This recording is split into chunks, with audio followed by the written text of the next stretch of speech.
better late than never. Kaya naman sa halip na makasunog pa ang nakumpiskang lead-acid batteries, material recovery ang solusyon ng DTI. Ang detalye sa agenda report ni Andrea Salve. Material recovery ang unang hakbang ng Department of Trade and Industry Fair Trade Group sa pagsisimula ng kanilang pagsira sa nakumpiskang mga lead-acid storage battery.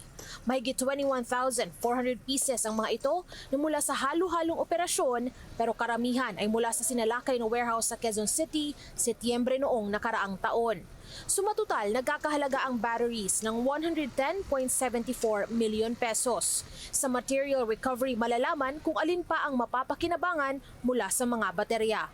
Dinidispatch po natin per piece ang battery. So, tatanggalin yung mga recyclables, yung mga for disposal.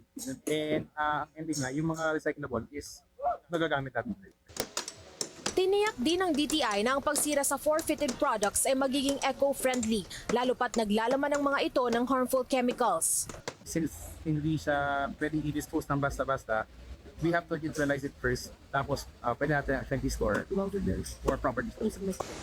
Ayon sa DTI, dahil hindi dumaan sa mandatory certification requirements, mapapagastos pa ng malaki ang sinumang gumamit ng mga baterya na posibleng makasunog at makasira ng mga sasakyan. Kaya may bilin din sila sa mga motorista na bibili ng automotive-related products. Tulad ng helmet, kailangan may ICC sticker at kailangan naman pang ano lang siya, hindi siya pang motor, pang bisikleta lang. So, doon tayo nakakasiguro kung may PS Mark or may ICC na umasa sa tamang standard.